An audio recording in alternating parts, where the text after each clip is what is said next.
Oke. Jadi kita masih tahap 2 ya. Oke. Kalau tadi kita udah ngomongin AI itu fungsinya kayak gimana. Nah, terus aku jadi dari tadi ngomongin etikal gitu ya. Berarti kan ada pola berpikir yang ditanamkan. Pola berpikirnya dia toh. Jadi kayak tadi saat dia itu nanyain gitu ya, aku lagi naksir cewek ini nih, terus aku harus gimana? Saat pola berpikirnya dia itu sistemnya bagaimana cewek adalah sama cowok gitu ya, dan tahapannya gini dia akan bilang. Tapi kalau misalnya dia di setting, sumber kayaknya datanya kamu ya? lebih baik sama cowok aja deh. Kamu nggak tahu po, kalau cewek itu rating kiri belok kanan, susah dipahami, suka ngomong terserah. Itu kan data toh. Kalau ngomong terserah kita bingung gitu ya. Kalau sama-sama cowok kan sama-sama rasionalnya. Jadi keinget ini Le. Alah namanya siapa sih? Aku lupa. Ini berarti ini luar AI sih. Nggak apa-apa, kita open, kita pikirannya luas aja, nggak apa-apa. Jadi ada TikTokers Ya. dan digital creator lah, soalnya dia multi platform, YouTube ada, di Instagram ada. Cewek dari yang tinggal di di Jerman. Dia jamu kuliah di sana, terus sekarang kerja di perusahaan kosmetik. Jadi kemarin dia tuh ada 4 kontroversial nih yang dia bikin. Yang pertama saat Piala Dunia di Qatar, kan di sana LGBT dilarang. Sampai ada gerakan-gerakan dari pemain bola ya. Terus dia bilang, pemerintah Qatar ini mengkampanyekan homopoid nih. Nah udah itu rame nih. Terus habis itu sampai yang terakhir dia itu tuh bikin tweet tentang child free. Apa? Child free. Child free. Oke, ngerti. Jadi enak kan jadi child free. Gitu ya?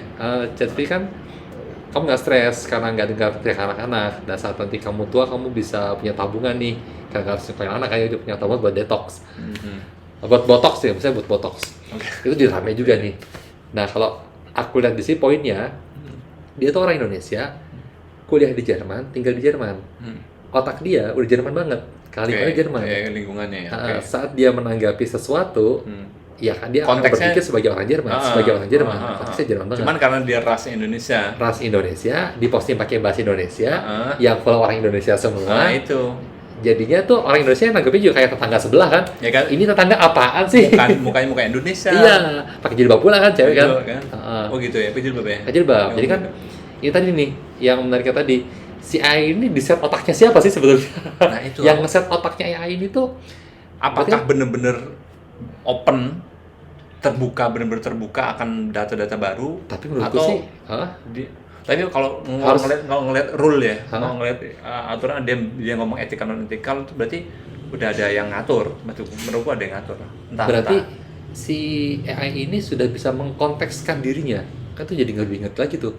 Maksudnya kita di manusia sedetil itu data yang banyak ini kemudian dialihkan sama dia dengan konteks sebagai orang Indonesia, dari konteks sebagai orang Jerman. Nah itu. Ini kan, dan itu bisa aja dideteksi gitu ya dari location orang yang nanya itu di mana nih, kemudian dia men-sweep dirinya. Iya ya. Yang nanya orang Jawa nih, shift. Jadi konteks analisa otak orang Jawa nih. Yang saat ditanyain nikah itu syaratnya gimana ya? Kita jawabannya kamu harus memberikan bibit pokoknya. Tapi kalau yang nanya orang Jerman itu ya, saat aku naksir cewek ini, aku harus gimana nih? Nah, dia akan jawab, ya kalau cewek naksir tembak aja, nggak harus nunggu cowok, karena kultur Jerman. Iya mungkin ya. Tapi based on data, misalnya mungkin kita pakai bahasa Indonesia, ya basis data Indonesia kayak ini sih. Kayaknya loh. Ya. Bahasa itu. Ya. Nah, kan tadi ya. Ya sebenarnya kalau masalah etika itu kan yang dirasain kadang-kadang tergantung konteksnya ya. Saat dia itu dikontekskan Belanda gitu ya, yang memang di sana LGBT boleh gitu ya. Terus kemudian si otak itu diterapkan untuk pencarian data bahasa Indonesia. Maka ini kan nanti akan ada hal baru nih yang terjadi di negara ini gitu ya.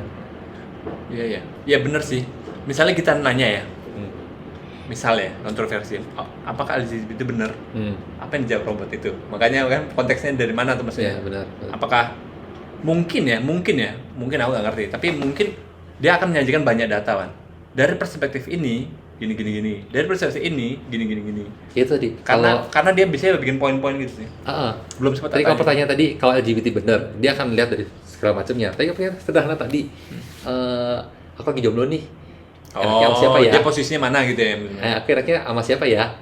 Nah itu kalau dia setnya itu tuh jadi otak yang sekuler, dia akan rekomendasikan cowok tak cewek. Agak kontroversi tapi nggak apa-apa. Misalnya gini, aku bosan, ya dia misalnya laki-laki, aku bosan nih sama perempuan, boleh nggak aku LGBT ya gitu? Apa jawaban robot gitu mas mungkin gitu?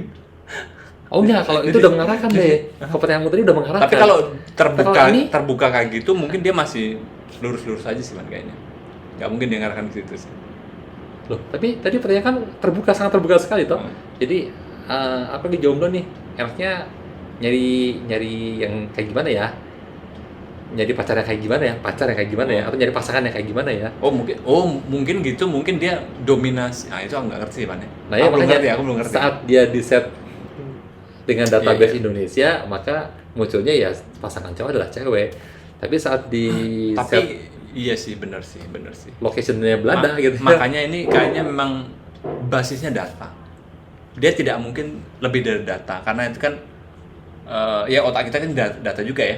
Otak kita tercemar data yang mana dulu kan, kayak gitu kan? Nah itu, ya karena kan? Data itu kan sebenarnya ya sebenarnya kayak makanya bahkan orang yang Indonesia pindah ke Jerman bisa berubah juga orientasinya kan, karena data sana terus lingkungan mempengaruhi dan sebagainya mempengaruhi. Jadi tergantung data yang mempengaruhi ini. Nah tapi kalau kita ngomongin AI nggak bisa kayak gitu deh.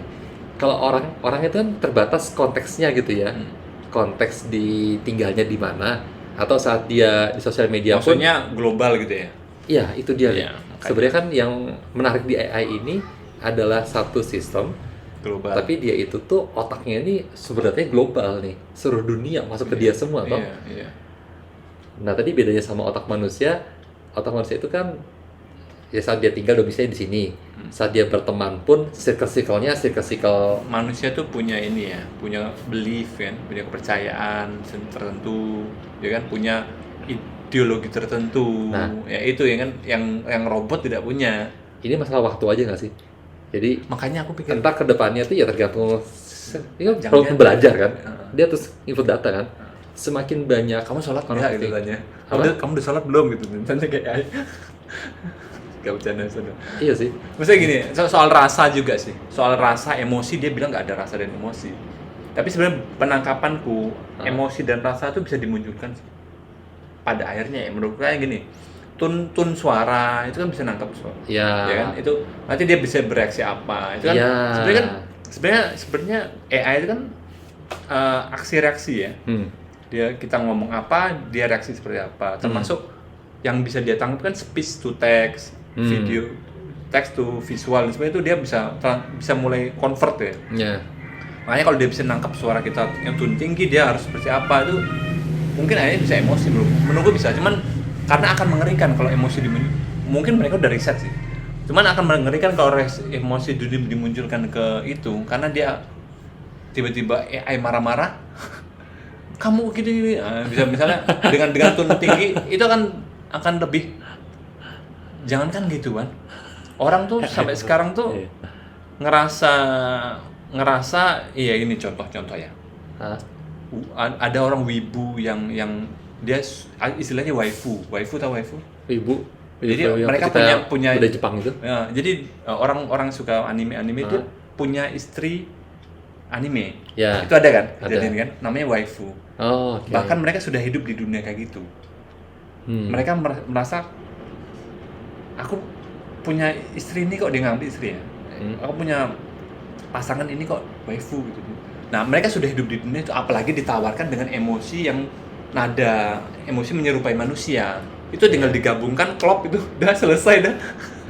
Jadi makanya menariknya di situ ada pergeseran mindset dan pergeseran definisi ya dari pernikahan tadi gitu ya. Pernikahan di sini kan berarti bukan lagi perkawinan untuk secara biologis ya, tapi sudah terdefinisikan hal yang baru lagi nih. Ekstensi simbol gitu kan. Atau jadi gini ya, karena munculnya sosial media gitu ya, semua itu terekam di sosial media semuanya. Jadi makna perkawinan itu sebatas merubah status dari single jadi marriage aja gitu ya. Dan bisa ganti-ganti juga. Dan kemudian sebatas kita bisa posting foto kebahagiaan bersama pasangan, posting video kebahagiaan bersama pasangan. Saat dia masuk ke media, pasangannya kan be anything toh, bisa Siapa? hologram aja Apapun bisa, dan atau bahkan bisa itu loh apa namanya, stiker nikah mukanya sama semua, kamu bikin dulu it can be happen gitu. Oh iya iya itu sering bikin. Itu sering bikin nikah mukanya sama semua gitu ya, sekeluarga sama semua di mukanya sama ya bisa juga gitu. Ya itu Karena apa ya, dunia kayak film ini man, kamu nonton kayak The Matrix kan? iya Matrix. The Matrix atau film apa sih yang itu yang dalam mimpi itu, yang mimpi berlapis-lapis tuh, itu lupa namanya. Inception. Inception. Itu kan merasa bahwa alam mimpi itu nyata. Iya benar. Ya kan? Mereka kondisi sekarang kayak gitu kan? Kayak metaverse dan sebagainya. Tapi Metaverse kayaknya bubar ya? Metaverse nggak berhasil kayaknya, kan dia kurang real mungkin ya. Tapi Atau mungkin Metaverse belum saatnya? mungkin. Karena menurutku sih kalau saya udah di AI sih kalau bisa menyempurnakan AI. Tapi lelah man, aku gini man. Lelah nggak sih dengan digital? Kamu ngerasa? Iya. Lelah nggak sih? Aku ngerasa sih lelah sih. Maksudnya menghadapi WhatsApp aja lelah sama sih. itu aplikasi tercerigis yang aku sebel WhatsApp dan mungkin anak-anak juga kadang buka Instagram, reel, slide gitu ya. Atau nonton TV yang ini juga kan, digital juga kan. Kadang, aduh, kok lelah banget ya. Karena tuh Itu perkembangan digital cepat, AI mungkin. Kadang mungkin, waduh, mungkin kembali ke unplug gitu ya, stop offline itu mungkin menyenangkan sih. Nggak tahu, mungkin akhirnya mungkin pada masanya mungkin akan ada orangnya gitu mungkin. Apa generasi yang sudah offline. Offline generation mungkin pada masanya. Ini mungkin teori ya. jadi ini akan ada offline generation pada masanya nanti, lelah dengan digital. Aku bayangkan nanti ada campaign nyepi digital gitu ya. Oh bisa juga tuh mungkin. Iya sih. Atau protes offline karena terlalu online terus.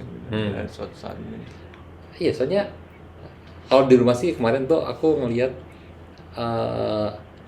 jadi kalau pulang kerja gitu ya, kan aku, istriku, terus kemudian kita sibuk dengan masing-masing gitu ya di waktunya masing-masing.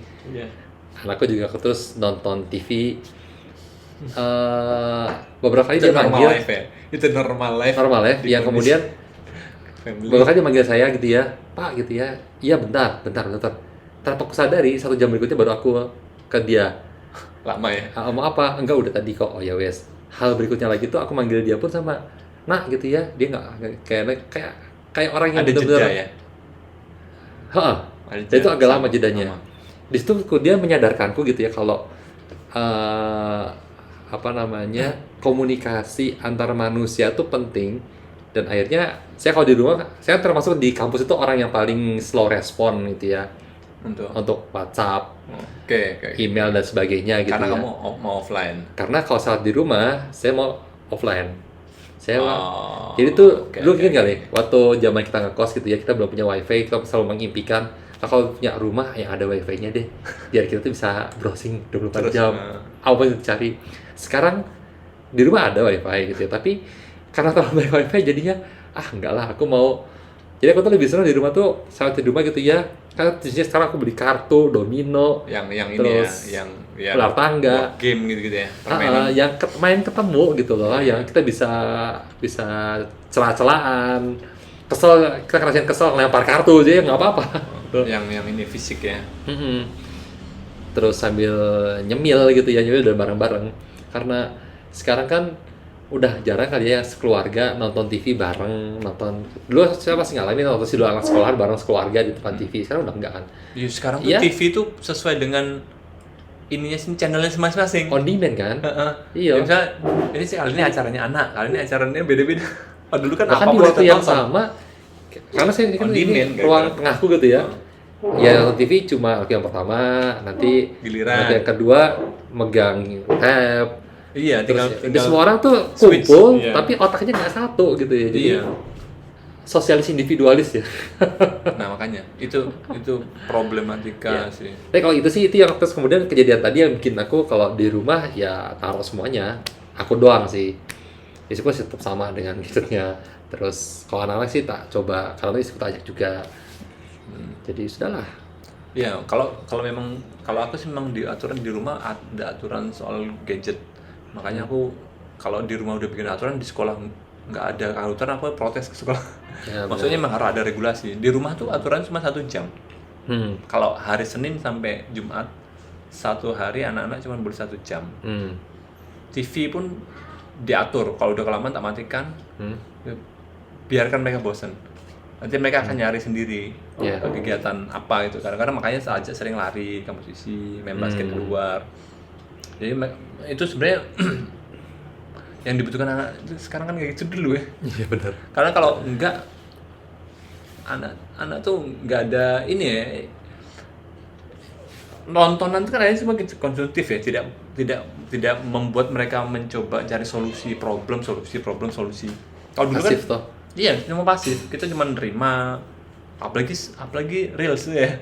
Wah, itu edik loh. Pendek-pendek yang aduh ini Ya, kelar-kelar. ininya manfaatnya apa gitu. Aku pikir yang didapat yang receh-receh, makanya sekarang literasi kan sekarang makin rendah ya. Itu makanya obrolan kita ada panjang nih, sampai dari ya sampai kemana-mana. Tapi Ya, tapi betul. itulah memang disrupsi kalau ngerasa. Jadi mungkin apa yang bisa diambil, apa misalnya kayak orang kreatif ya mau karena nih man kayak gini lah, Canva muncul aja itu mendisrupsi ya. Hal-hal desainer yang ngerasa ada beberapa tergantikan oleh Canva. Padahal kayaknya ada masalah dengan desainer Canva. ada, makanya kalau bisa, makanya kondisi kayak gini desainer ngambil posisi di mana nih yang bisa tetap jalan tapi bergeser, shifting ke arah mana gitu loh. Kan sebenarnya desainer tuh akan tetap kepake menurutku ya, karena dia kan orang visual. Tapi dia tinggal geser aja menyesuaikan platform gitu loh menurutku. Iya sih. Jadi kalau Apalagi yang basicnya adalah creative thinking ya, dia lebih cenderung berpikir kreatif gitu. Dia bisa hidup dimanapun sih menurutku. aku tuh lihat kemudian AI ini tuh akan menggeser orang-orang yang bekerja dengan template dan dengan administrasi sih. Jadi kayak desainer undangan, tahu nggak? Jadi kan desainer undangan tapi yang di digital printing. Tahu, Jadi setting, kan setting ya, lebih ke setting ya. Jadi itu bekerja, bikin spanduk, Tapi, ya kayak gini, template-nya orang detail di gini. baliknya itu yang mikirin kreatif idenya sebenarnya. Nah justru orang yang bekerja customize. Jadi setiap klien satu desain dia riset segala macam, itu yang akan bertahan. Termasuk juga di kampus itu ya, ini udah mulai kerasa sistem TU. TU itu fungsinya udah banyak berkurang sekarang sejak ada pakai sistem aplikasi. Hah, Bayar udah langsung ini ya. Bayar kan udah. Enggak sih, bayar udah belum sih? bayar Digital kan? udah Digital aplikasi payment, digital payment. Terus habis itu kayak Registrasi. absen. Saya udah pakai Absen itu. itu kan masuk ke pengajaran, dapat map gitu ya. Sekarang absen udah nggak lagi. Jadi TU Absen udah di kemanin TU tetap ada sih. nongkrong. Aku sih bayangin di kampus-kampus itu TU ini cuma ngabisin orang aja. Sampai dia pensiun udah kelar, habis itu TU Habis itu nggak dilanjutin ya, Heeh. karena iya manusiawi ya. Terus sekarang juga sistem store nilai udah langsung masukin di sistem setiap setiap itu tugas-tugas Itu. sudah sistemnya Itu yang per grading udah kemarin tuh aku ngurus KIA anak ya. Kartu Indonesia anak. identitas anak. Oh, identitas anak. Oke. Karena Sofia mau ke Jakarta kan nanti malam Oh, iya? lombanya. Nah, aku ngurus KIA Aku mau ke Jakarta, aku masih di sini. nanti malam. Oh, di mana? Oke. Ngurus KIA, aku datang ke Dukcapil kan. Nah. Bawa semua lembar. Hmm. Sampai sana cepet buru-buru. Mas, pakai aplikasi. Ada bayi. Aplikasi, tinggal download aja nanti isi. Oh, gitu ya udah aku langsung isi di situ cepat sih. Ah. Tapi yang mau mikir gini, kita tuh semua dipaksa ke digital ya kayaknya. Dipaksa man, bukan dikasih pilihan, tapi dipaksa. Karena kalau nggak di situ kita nggak dapet kartu. Jadi memang bukan dipilih pilihan, tapi dipaksa. Ya. Jadi memang kita tuh seperti orang apa ya? Orang yang memang terasing yang harus memang ada sistem yang dipaksa ke arah situ gitu loh, bukan dikasih pilihan. makanya beberapa gini ya, ada orang ini man, ada aliran off the grid. Kamu tahu aliran off the Nggak grid? Jadi kalau kamu ketik di YouTube off the grid itu orang-orang yang keluar dari grid system, keluar dari sistem modernisasi. Dia tuh pergi ke tengah hutan. Terus? Mungkin tahu ya Andrew Kalawit gitu ya. Nggak tahu. Andrew Kalawit itu di Kalimantan, tinggal di tengah hutan Kalimantan, terus dia hidup di tengah hutan dengan solar panel, dengan hidup di alam itu benar-benar off the grid, kayak mungkin Pak Iskandar. Terus agak-agak off the grid lah. Dia hidup dengan bercocok tanam sebagainya. Karena mereka mungkin lelah dengan dunia yang semua dipaksa menuju ke satu sistem digitalisasi ini semua. Jadi mereka mencoba bikin peradaban kecil sendiri gitu loh. Kalau cari di internet banyak off the grid yang ke tengah hutan terus berpetualang, itu off the grid. Yang biasanya mereka pakai solar panel dan sebagainya. Off the grid. Jadi ada mungkin sudah di luar negeri ada sudah mengarah ke situ. Jadi Indonesia sih kayak yang tadi bilang pilihan hidup sih di sini. Hah? Pilihan hidup sih. Sebenarnya ke Indonesia itu masih mending lah ya. Jadi kayak desa-desa di Kulon Progo, beberapa desa di Kulon Progo gitu iya. lihat warganya di sana. Itu memang sudah ini ya, Baduy dan sebagainya kan memang. Nggak sebaduy itu. Nggak sebaduy itu ya, sebenarnya. Di Kulon Progo tuh. Jadi mereka udah offline sih sebenarnya. Mereka ya digital belum terlalu ke sana karena akses susah juga kan. Karena di sana tuh sudah segitunya Wan. Segi Eropa, mereka sudah sedigital itunya, semodern itu. Makanya mereka ada aliran off the grid. Kayak inilah tuh kita kehilangan esensi hidup sih. Eco living, Indonesia udah dulu eco living sebenarnya. Eco living itu hidupannya Mas Eko. Eco living itu kayak bener-bener ya makan pakai daun pisang. Sebenarnya itu Indonesia main eco living. Makanya orang lihat sini, wah hebat yang eco living, makan jalan pasar pakai daun pisang, itu eco living gitu. Yes, Indonesia udah melakukan eco living karena ketertinggalan sebenarnya. Tapi makanya kalau kita aku nggak ngerti ya ini benar atau nggak, tapi kalau mengarah ke digital dan sebagainya semua bareng-bareng, nggak tahu itu benar atau nggak sih. Memang mempermudah secara sistem itu sih. tuh kadang-kadang aku mikirnya gini sih Le. Panjangnya bro, tapi nggak apa-apa. Kayak baru tadi dimulai udah panjang ya. Jadi sistem itu sih kalau aku lihat jadi transparansi juga sama membuat gini deh, di kampus itu ada sistem keuangan nih, dan juga ada sistem pembelajaran gitu ya, semua sistem terintegrasi semuanya. Ini tuh membuat uang yang dibayarkan mahasiswa itu nanti bisa langsung terdistribusi KKN lah ke karena pembelajaran, ke apa, ke lab, ke segala macam, udah ada semuanya. Dan itu jadi cepat dan meminimalisir kebocoran yang terjadi, yang sudah pernah terjadi itu, atau cheat itu akan ini. Makanya gimana? Nah cuma tapi dari gini ya, dari sistem tadi itu membuat semuanya jadi transparan, jadi jelas, dan gampang trackingnya, dan jadi cepat. Kalau menurutku sih ini efek positif dari sistem ya, jadinya walaupun dari terdigitalisasi, sistem KTP yang terintegrasi sama SIM, terintegrasi sama bank, sama apa ya udah. Tapi kalau dirasa-rasain gitu ya, ini kita jadi kayak tinggal di negara komunis kan, yang semuanya itu terbuka gitu ya, semuanya terbuka. Sistemnya ya. Kan jadi gini kan, kamu harus bekerja untuk mendapatkan sejumlah uang ini nanti akan dipotong untuk pajak, untuk kebutuhan sebulan yang setiap bulan kamu lakukan, kulkas nanti akan auto penuh karena ada orang ngirimin barang gitu ya. Misalnya di kulkas sudah ada referensi internet gitu ya, dia biasanya diisi susu ada 2, ada sayuran banyak, terus dia udah bisa belajar kan. Saya boleh tahu apa yang aku butuhkan, total ada orang belanja di sini dan kita semua makannya itu, ya gitu ya. Jadi udah nggak ada variasi dalam hidup ya. Jadi kayak template. Iya. Keren. Ini dengan suara seperti ini kita cek dulu ya soundnya ya. Masih ada suara. Ya suaranya nggak ada dulu lagi sih. Ya, mungkin udah dulu karena udah hujan. Ya udah. Ini dulu banyak. Matur nuwun gimana? Siap, saya Sami, makasih ya. Makasih ya semuanya. Para penonton Ades, jangan lupa tonton kita berdua. Iya, bisa di YouTube atau Spotify. Iya betul. Assalamualaikum warahmatullahi wabarakatuh. Waalaikumsalam warahmatullahi wabarakatuh.